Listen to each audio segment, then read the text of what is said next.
សួស្តីប្រិយមិត្តទស្សនិកជនជាទីមេត្រីនៅក្នុងឱកាសនេះដែរខ្ញុំបាទសូមជូនច្រៀងមួយបទក្នុងថ្ងៃនេះលោកស្រីអ្នកនាងកញ្ញាទាំងអស់ទទួលការសប្បាយរីករាយពីខ្ញុំបាទដូចតទៅភ្នំក្រាំងដីមៀងដឹងរឿងខ្ញុំពិនរឿងពីអានិនកណងហួទៅសូមធ្វើចៅមហាពុស្រាឲ្យជ័យទិញប្រងទិញប្តីណាស្រងជីវាអូនអើ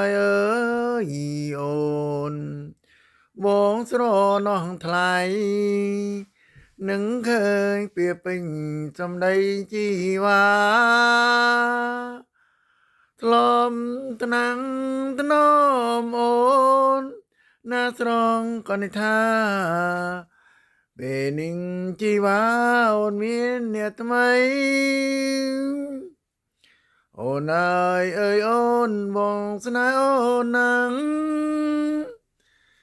អូនធ្វើព្រេបណាំងចោលបងទៅរួញ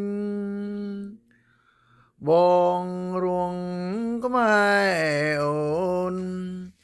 អូនមានអ្នកថ្មីអូនអើយបងមិនខាងអូនទេអូនអូនស្រីបងស្នេហ៍អូនណាំងអូនអើយតើអូនស្នេហ៍បងទេអូនមិនស្នេហ៍បងព្រោះអូនពេញចិនអ្នកថ្មីណាស្រងគេពិសីអូនអើយអូនអនុស្សាវរីយ៍បងអើយនឹងត្រីណាត្រង់ពិសីបងអើយនឹងអូនសប្បាយនឹងគ្នាមិនគូពុំងាអូនទៅមានគេថ្មីអូនអើយអូនបងស្រណោះណាំងអូននឹងបងទេណាស្រងនួនអងទាំងយំ